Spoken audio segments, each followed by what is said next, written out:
What is up, guys? Welcome in. My name is Nick and welcome to the channel. You join me at the new to Forza Yas Marina circuit. We are in the Forza GT hopper in our Honda Acura Ep.6. We do our first qualifying attempt here at a 2:01.1, not a very competitive at all. Time immediately dirty our second lap here, and we join the end of our third and final qualifying attempt with a 1:59.3. It was getting very murky. Wanted to make sure we got some dry running in. As you see, it has got very dark at this point. We will be starting from P9 when all is said and done. We do get the fuel glitch on this one, unfortunately. As a quick reminder, as we always do, being part 6 of the Road to 5K challenge, we are starting from 4439, still at a safety rating of A. So starting midfield is not always the best place to start in the Forza GT lobbies, it must be said. We get away relatively clean. We get a little bit of wheel spin as we start pulling away from the grid slot here. We just keep it on the left hand side through the first corner, trying to avoid being caught up in anyone potentially going a bit deep on the brakes. Coming up through the long right hander at top here, we have a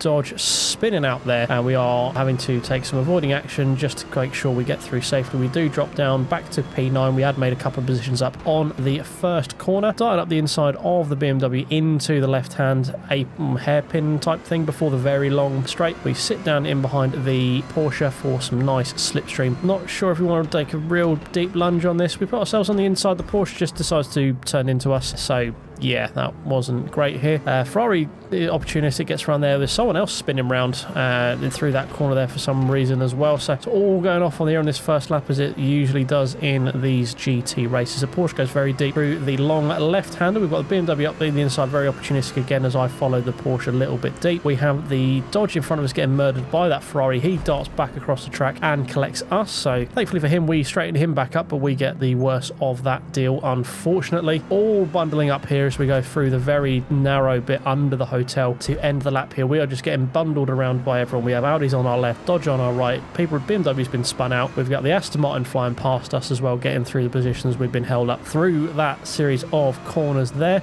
The Aston does do us a favour and go a bit deep there, scattering the cones all across the track. We get out of shape over the curbs, so we have to do a little bit of avoiding action, steer into that slide. We break up in the inside of the Aston Martin here through turn 1, a little bit of wheel spin as we get on power. Coming up through the right-hander, we're just trying to keep the Aston Martin on our inside. As we power out the hairpin before the long straight, we get a big batch of wheel spin, so that puts the Aston Martin again back alongside us as we come into the braking zone nice and late, getting ourselves claiming the apex there. The Porsche goes all out of shape. The Aston cuts back and bashes us over the curb. We spin around, but gun it, just try and get the nose back to somewhere and pointing in the right direction. And with all that said and done, we are now down to P17. We get P16 as we dive into the braking here as someone got murdered on the straight. Coming into this corner, we get a half-second penalty by being caught out by the Corvette slightly early braking. Coming back through the infield section here under the hotel, it is all kicking off again. Still P16. We have the Corvette on our left. We look to see if we can get up the inside. The wipers have just come on here. The Corvette is hanging around. It looks to be making a very early pit here. We're only on lap 2, but it will prove to be a smart decision because this rain decides to come in quick. As you can see, we seem to be in a very quick transition section of this one. If we were a bit further down the road, we would have been in a bit of a better position, wouldn't have to last so long on this now, what is going to be a very wet track by the looks of it. The Corvette looking to make a fantastic call of diving in there for the wets. We are now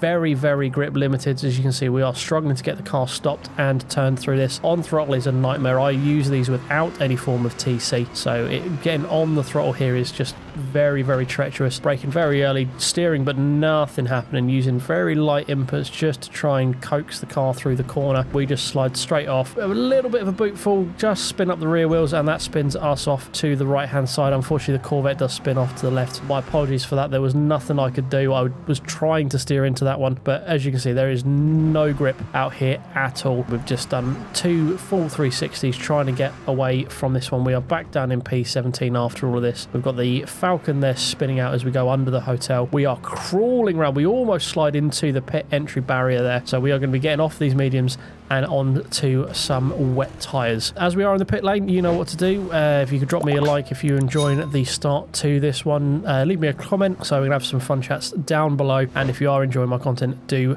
drop me a subscribe. We power out of pit lane here, coming out from the tunnel. We are down all the way to P18. We started P9, we've dropped to P18. This has been an absolute horror show of a debut on Yas Marina here, not what I was hoping at all. We put ourselves around the outside of the Corvette, gives us the inside for the long right-hander coming down into the hairpin. We're just being very, very ginger on the throttle. Even though we're on wet tyres, there is no grip out here at all. As you can see, we're going very deep into the braking zone for the hairpin. The Corvette is up on our inside and gets a much better drive out of that. We have a lot more speed though, being able to get on the throttle a bit earlier. We brake very, very late. We get a bit squirrely under the brakes. We just keep it on track limits. Very, very slow across the apex of this corner. Again, there's just no grip out here. The lack of TC compared to what I imagine most people seem to run sport in this lobby here. I'm using maybe 30% throttle a lot of the time, just trying to keep the back end in check. You can see there's no end to this rain. We are slipping and sliding. We spin out again coming through the hairpin. We are still in P16. We are 7 seconds behind P15 and we are 15 seconds ahead of P16. So to end that one, we do catch up to within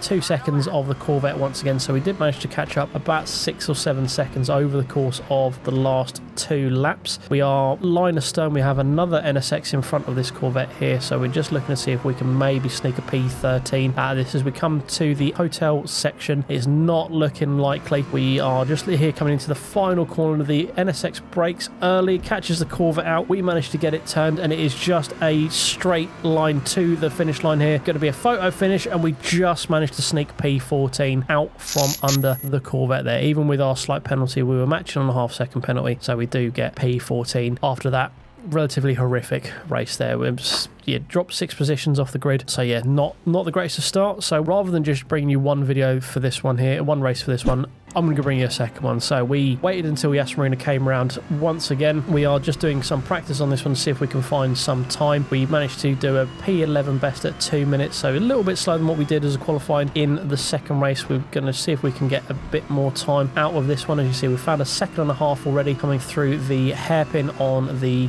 coming into the long back straight. As we go through the fast sweeping section before the hotel, we're up about 1.2 seconds, but we carry a bit too much speed coming through there and we get all out of shape coming through to cross the line. So it's not going to be a clean lap on this one, unfortunately. We do see a little bit of improvement of a 59.4, so even with that lost time there, we would have been on for a 58 probably.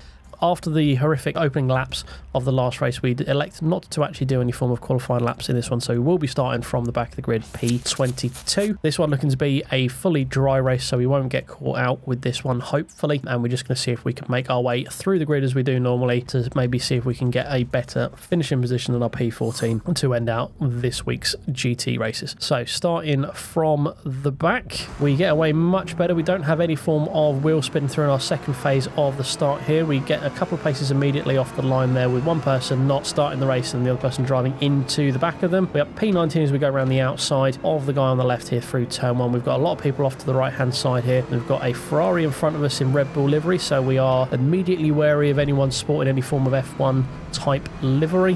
He's very wide here coming through the long right hander. We get on the throttle coming down to the hairpin. He dives past us on the inside. We are sat behind the KTM. He is very much on the inside of this corner. The KTM goes very, very late, very deep, sorry, into that corner there. We cut back. I thought we left him enough space, but he apparently wanted a little bit more than we were giving him. The KTM very slow in a straight line, it would appear, so we managed to pull away coming down the back straight here. And as we come into the slow section, another Dodge is murdered as we come through there. Back up through the long left-hander, we've got yet more murder happening on the right-hand side. Just going very slow on the throttle, waiting for all of the stuff in front of me to develop. We managed to sneak through that. We get a couple of positions back, so up to P14 through that one. We've got the Ferrari in the Red Bull livery coming in for a very late dive, and we get the Corvette spinning us out for good measure. So all the bits that we have made up through the course of the lap have now been immediately undone as we are back down to P17. Make that P18 with the Corvette coming past us just to close out the end of the first lap. So coming down the end of the long straight in lap 2, we have the cars ahead of us having all sorts of squabble here. The Ferrari busting past us as we come past here, so we don't actually gain any positions after all of that argy-bargy going on with those two. We do get a nice little tap on the way through. The Corvette that spun us out is facing backwards, coming through the hotel section. We're up to P15 after someone had taken the early pit stop. The two cars in front of us part like the Red Sea, so we will go thank you very much and drive straight down the middle of that up into P12. We come through the hairpin here onto the long straight. We go a bit deep, about breaking ourselves a little bit. The Corvette gets in front of us, but we stay in front of the Ferrari, so back down to P13. Using the toe down the back straight here, we brake just after the 150 board, about 125. Brake it nice and easily, getting the apex there, making sure we are the first to that, holding the apex through the second part as well, getting on the throttle nice and smoothly, and we managed to get back up to P12. Lock up a little bit coming to the long left-hander. Corvette puts himself up the inside, being very delicate on the throttle here because it's quite easy with all the bumps and stuff to lose traction as you go around this bit. The Corvette through that corner a lot quicker than we are, and we also have the KTM for good measure, so we're back down to P14. We are bouncing around all over the place in this one. KTM running the Corvette a bit wide through corner entry into this hotel section. Eagle Eyes among you would have spotted the Red Bull liveried Ferrari ahead of us once again, so we're going to be putting our warning barriers up for this one, just keeping an eye on him and what he does. Turns out he's just going to try and kill the KTM apparently, and the KTM then kills the Corvette, so we managed to get up to P12. So yeah, as I said, Red Bull liveries, they are always a warning signal for me. They are not generally worn by the most intelligent of people. Apologies if you do have one of them, but I would recommend changing it. It's not a good look on you. So coming up here through the long left-hander, the Ferrari gets all out of shape. We are, again, very wary of this guy because we've already seen him murder a few times in front of us.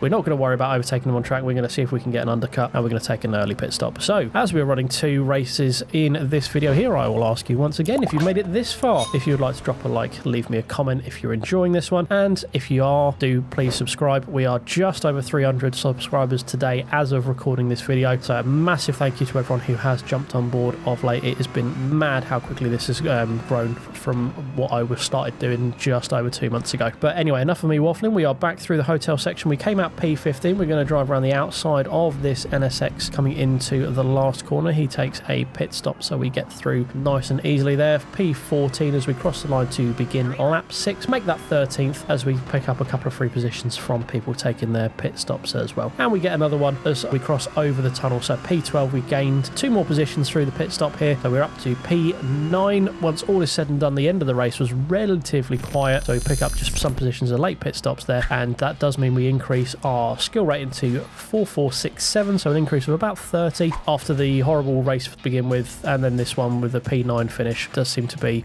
a fair trade. So thank you very much for watching, guys. Hope you enjoyed this double header on this one. I didn't feel the first one was good enough to pump a video out of, to be honest, so I thought I'd slap another one on here just to give you guys a better viewing experience. Speaking of which, if you did enjoy it, once again I will ask you to drop me a like, leave me a comment and subscribe for more in the future. I hope to see you in the next one. Thank you very much. Cheers.